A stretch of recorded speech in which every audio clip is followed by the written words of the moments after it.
Let's get into this episode of Seeking Sister Wives, Season 6, Episode 8. It's just papers, right? Not exactly.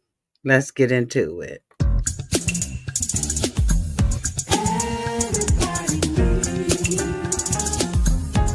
A sweet old auntie. Thank you, subscribers, to my new friends and nephews, and all of y'all who have been here through the long haul. Shall we get into it? Oh, yes, we shall. It's time for Auntie Advice. Sweet old. It's time for Auntie Advice.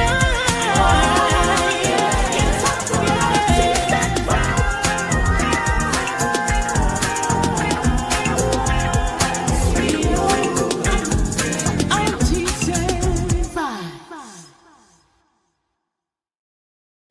Y'all, this show is getting hot as a firecracker. Welcome to Auntie's Advice. Let's go ahead on and talk about Seeking Sister Wife, shall we? Oh, yes, we shall. Let me bring these people up on this screen so we can go ahead on and talk about them. The first couple I want to talk about is Billy and Reesei. They are still trying to get someone to date this awkward man who has no game, no play, nothing. They can't even find their own date. They have to work on a third party, almost like a matchmaker, in order for them to date anybody, to get someone to date him. This is absolutely ridiculous. Let me shout out my members. Hello there, Barbara. Hey, Boo. Hey, Yzel. How y'all doing? Let me tell you something. He went out on a date. We know that he had went out on a date before with another woman, and that one was just it was just bad from saying hi. This particular woman is more open, right, to the foolishness and the fool la la. He went out on a date with her, and things were okay. He keeps saying, what is the phrase that he keep? I'm vanilla. I'm a vanilla lover. Like, why would he continue to say that? I don't know if that's supposed to be him saying that he ain't the sexiest man. He don't know how to. I don't know. Y'all let me know downtown in the chat what y'all think and why y'all think that he keeps saying that. I don't have no understanding. Hello there, Phoenix. Hey, Linda. How you doing, boo boo? I can't get it. I don't understand it.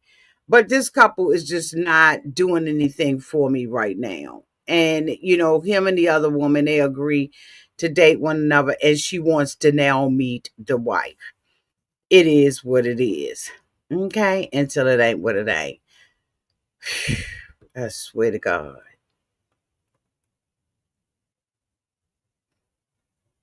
Danielle, Garrick, and Lorena. So y'all know that they have been debating about this prenup. And they have waited until the 11th hour to get the prenup signed by Lorena. Now, she is like, look, I trust them. They don't trust me. At the end of the day, I sacrifice to come here and be with this couple. Won't like I ain't have my, hey, sugar. Won't like I didn't have my own money and all that kind of stuff. They gonna have to trust me.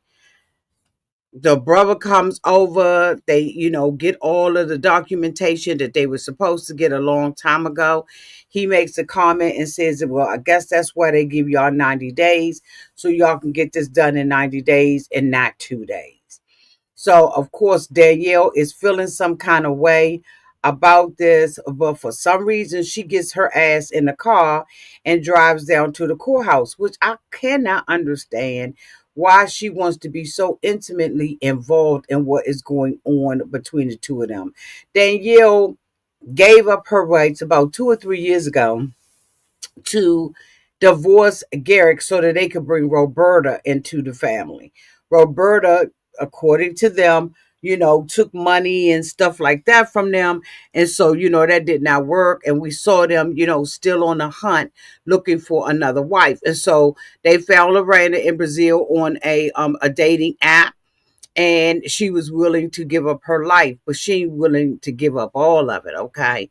She's stupid. I don't think she's as stupid as yeah, I know what it means. I just don't understand why he keeps saying it. Right? That's It's not impressive, it's not cute, it's not hot, it ain't sexy. So I just don't have an understanding why he keeps saying it. But anyway, let me go back to this couple, boo. Thank you, Miss Linda. So Danielle's feeling some kind of way. She gets down, gets in the car. I think that Danielle was trying to stop this marriage, y'all. I'm gonna be honest. I don't think that Danielle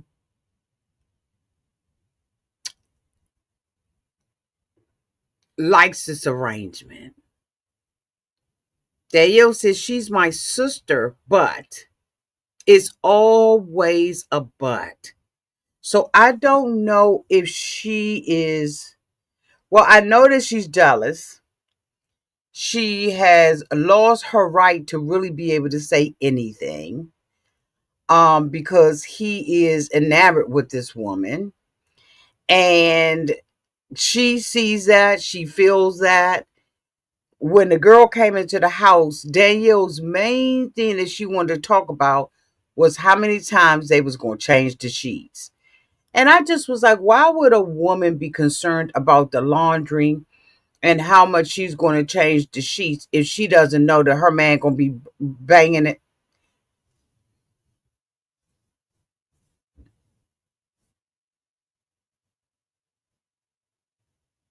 This ain't about the sheets. This not about the sheets. This is about something else. She is trying to make it seem like it's about not losing anything.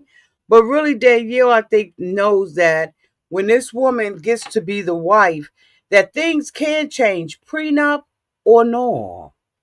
Lorena will be having the upper hand on Danielle. Period. She's a young, hot thing, and she's the new toy on the block. And Danielle does not have the benefits of being a wife. Lorena will. I think that she knows her role in that relationship has already changed and really is going to change. And this document, right? She's saying it's just papers, right? She knows that this document is going to change things. It's not just paper. So she gets in a car, drives to the courthouse, tries to act as like she's, all with this, we're all with it and everything. And she's not. And she stands outside of the courthouse crying and saying she feels more distant from Garrick because of this paper. You should feel more distant from him because of these papers.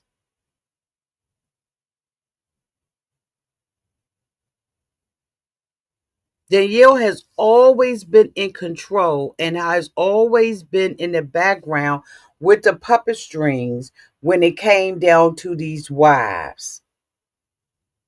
She still had a little bit of pull and some rank. But with Lorena, she decided, oh no, we need a prenup. We need to put something in place. And I believe that there's something that Danielle is seeing in the home. Danielle is standing outside crying, child. She outside crying. And in the meantime and in between time, Lorena then came down with her sexy tight white dress on, and she is ready to do this thing. Also, she's not the type of person that is sitting around and not saying anything. She is making, you know, she's shaking the table. Phoenix Rising says Danielle don't stand a chance now that Lorena is having her anchor baby. Danielle needs to just move on with her life, get child support for her daughter, and start over. Okay. Love Soccer says she probably would have been allowed into the courthouse if she didn't have the cameras. Even photos aren't allowed in certain courthouses. Okay. All Danielle does is cry. Yo, stupid divorced your husband so he can bring foreigners to the U.S. to sleep with. Like, girl. Linda said, Danielle knows the deal. She's lost control. Absolutely. And you can tell that she has. And Lorena got a little bit of spice to her, honey. Don't get it twisted. The next couple that I want to talk about, child, is Yzel and Danny. Danny done ducked the bag. She done ducked the bag, y'all. Her husband is away. He knows that she had a date with Jackie finally tell Jackie what was going on downtown to the relationship, right? Child. Jackie said she out because she informed her that she wanted to be selfish and she wanted to control the relationship and she wanted to control her womb and how many babies the girl can have, how she can have them. And Jackie was like, I ain't got this to do. So she has a conversation with Yzel, and Yzel asked her straight up, how'd everything go with Danielle? She said, we had good food. Honey, when Jackie got up from that table, it looked like she barely touched her plate.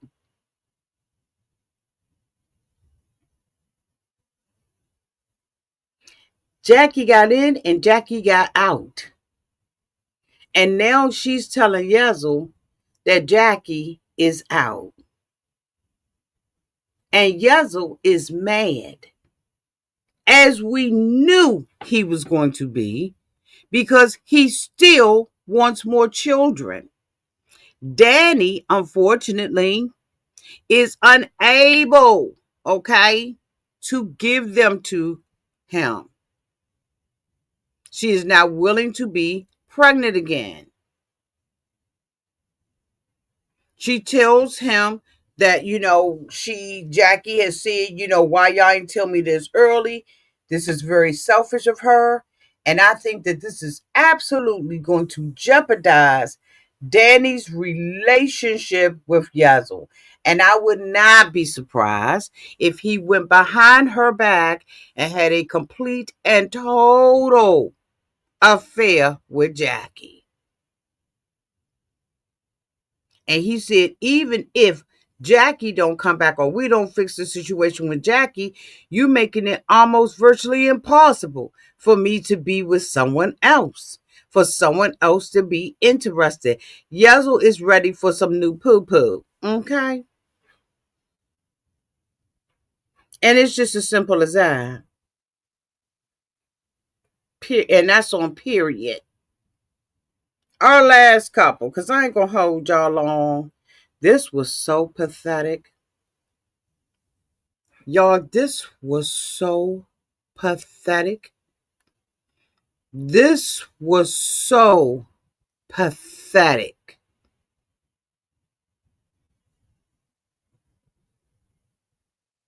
Angelica done put Matt up to having a date with Shenai. He is standing outside. They take one of those train rides with the food and stuff. I always wanted to do that in California, and I'm going to do it in Wine Valley. I'm going to do it. I've always wanted to do that. I was so close to doing it 2 years ago, and they canceled the trip. I was so mad, but I got my money back. I sure did. But anyway, so Matt is standing outside. He is waiting on Shenai to come up, and she shows up. He's insecure in a month, plus he's unattractive and everything else. He don't make enough money. Anyway, take your personal feelings out of it, Auntie, okay? So they get on the train and everything. They riding on the train. He is so dry. He is almost like, when I think about him and I look at him, he makes me think that I'm at a bar and the bar is crowded. Hear me all the way out, y'all. The bar is crowded. The waiter hasn't came to me yet. The bartender has not come over yet. But they got these long pretzel sticks. And I'm sitting there with the pretzel stick eating them, and my mouth dried in a month. I ain't got no water. I don't have a Diet Coke. I don't have a margarita. I don't have a daiquiri. I don't have a Coke. I mean, cranberry and vodka. I don't have nothing. But I'm sitting up there waiting on the bartender to finally come and take my order. But in the meantime, I've been eating these long, thick, dry pretzels. That's how dry he is. He's nonchalant. Like he's just ew. He must have started dating Angelica real young. Anyway, they get on there. She thinks he's going to wine her and dine her. She thinks that this is, going to be a great, date. Maybe he's going to get some things together. She hasn't talked to him in 3 weeks. And, he just all of a sudden pop up and say, hey, let's have a conversation. So guess what? Shenai is ready. Y'all know her name is Shenai, but I call her Shenai. She is willing to try to have this conversation with him, right? She's willing to do that. So they are on there, he dry, you know, they making small talk at first. He's saying that, he didn't know whether or not he could call her and all that old dumb stuff. Because of course we all know the last time they were together, she had told him that I found somebody else. And yes, I have been I am in currently in an intimate relationship with them, and I'm moving on with this guy, and I won't be with you, right? So he went out with the other girl, right? The one that they called the witch. And that did not work out. Marilyn. That didn't work out. Plus, Marilyn told him that he wasn't good in bed. So anyway, they're on there and she gets around to asking him whether or not, he had started dating somebody else. And so he, in his old stupid way, tells her, yes, I did go out on a date. Motherfucker, you telling a lie. Because you have been going back and forth with this girl on Facebook. As a matter of fact, she is a blast from the past. This was someone you thought was going to be a sure in with you until she sat down at the table in front of your wife and basically said, you won't no good. Now, that ain't like Angelica don't know. That's why I think Angelica is like, I need him to be with Shenai because Shenai like him. And if I ain't got to have nothing going on with him, right?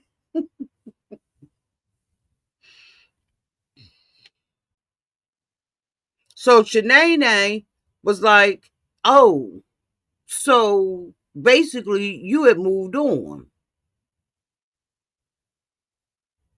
He trying to downplay it. I went on a date. She's saying, so then why wouldn't you say something to me?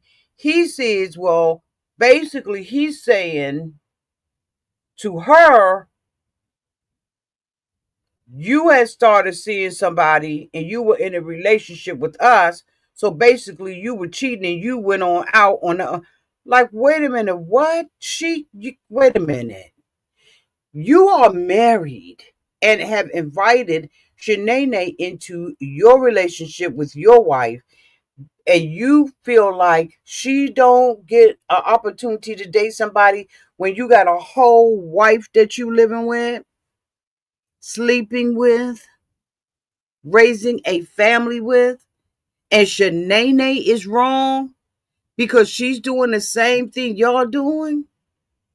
So she finds out that he has been in a whole relationship, didn't say anything to her, and then he threw Angelica under the bus and said that me and Angelica met with the girl. So she like, wait a minute, Angelica is my best friend. Now, for those of you all who are new to the channel and trying to catch up, Angelica is the one in the pink top, in the fuchsia top. That is her husband, Matt. Shenai is in the flower shirt. She is the sister wife. Now, Angelica has 2 children by him, while Shenai lives on the other side of town and has 1 child. Now, she has already been complaining when she first came on the scene. Shenai has been complaining about the quality of time that she speaks with him and that she hangs with him and that they go out and date, the attention, right? She had already started off with that. So that is why she ended up dating someone else to see, okay, maybe there's something else out there for me, but I'm gonna still stay with this couple. Now, Angelica, every time we hear from Angelica, she's saying, I can't lose Shenai. I can't lose Shenai. When Shenai found out that he had been dating, that he went out on a date with Marilyn, and that Angelica knew about it, that was too much for her. And she was like, I'm out of this relationship. He showed no care, concern. He won't worry. He's just a weak guy. Like, when I say weak, in my opinion, he's weak. He's very insecure. I think if I look like him, I would be insecure too. But that's beside the point, right? Because beauty is in the eye of the beholder. But he just seems like he's very lazy. He seems like he's the type of guy. Let me tell you what kind of guy I see him as. I see him as the kind of guy that gets to the job, right? And is a receptionist that works at the job. She really works for the company boss, but she supports some of the work within the office. This is how I see him. He seems like he's the type of guy that will have her running back and forth to the copier machine for him, doing little stupid stuff, getting him paper clips for his desk instead of him going to the supply cabinet and getting it himself. And I think he gets a kick out of that. Angelica has created that atmosphere for him to feel like that. But I think that he is very insecure about who he is as a man, who he is as a father, and who he is as a husband to Angelica. So for him to feel like he's a man, he gotta have this poly relationship going on, just in case the one he with, right? Okay. Yeah, Barbara said, and the coffee too. Don't it seem like that kind of, he just seemed like he's the type of guy that as long as he got a woman running back and forth for him, he's happy and he feels like a man. But that ain't being a man. He seemed like he's the type, like if she was coming in, the receptionist was coming in behind him and she had an arm full of Starbucks coffee, that he wouldn't even hold the door for her.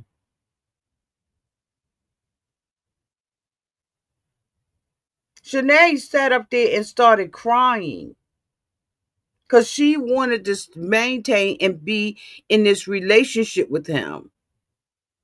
But she was really hurt that he would have the audacity to sit in her face and say, well, the reason why I went out on this date with Merlin is because I didn't hear from you. She was like, he said, and she was like, okay, but you could have called me. You didn't make contact with me for 3 freaking weeks. He said, well, you said that you was in a relationship. She said, no, I told you that I was trying to date someone else, right?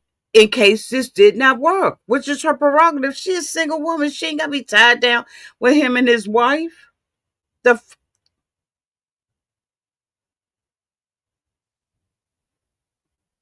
So she breaks it off with him. She don't want to, but she do. He had so many opportunities. Yes, Hannah. He has so many opportunities to beg her to stay. He could have thought of an old Motown hit. I mean, he could have hit her with the please, please, please, please, please. Y'all don't understand? Please, please, please, please, baby, please. You.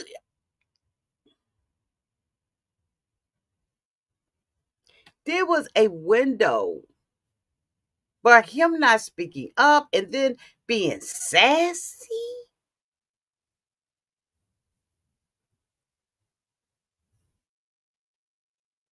He's just a lazy lover, in my opinion, a lazy man with very, very, very low self esteem. Very low self esteem. And she was like, I can't do this. He made so many assumptions about where Shanae was instead of asking Shanae where I was. Being a man who is willing, right? What that song say? I ain't too proud to beg. He should have begged. And now he got to tell Angelica that he fumbled the bag.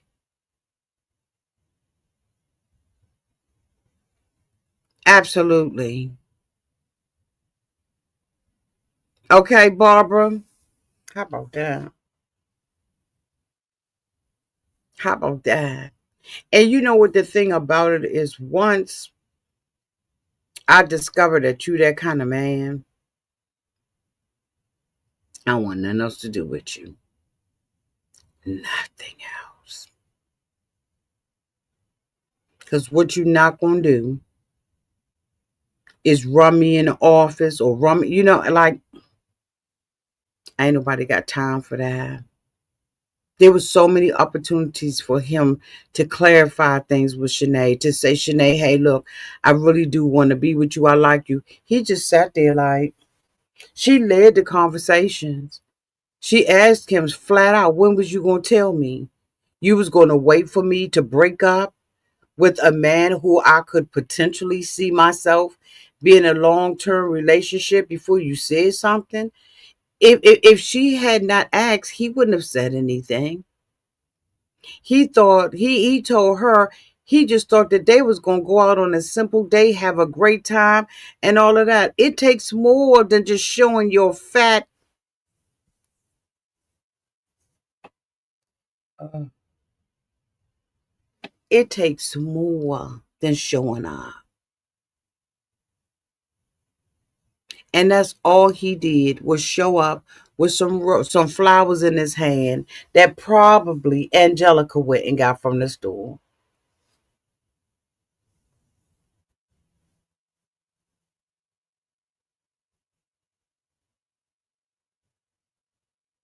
Oh my God!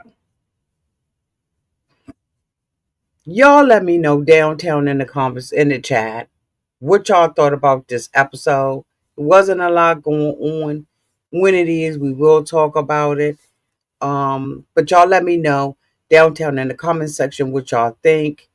And we'll be back next week because this is one of the shows y'all really did we hear anything from Nick and them? I don't think we did. I don't remember Nick and them, but I know. Wait a minute, y'all. That's somebody. And he never calls me this late, so something's going on. He never calls me this late. Y'all, let me hop off of here. Yup, he leaving the voicemail. Okay, y'all. I don't know what's going on, but he never calls me this late at night. This is a family friend.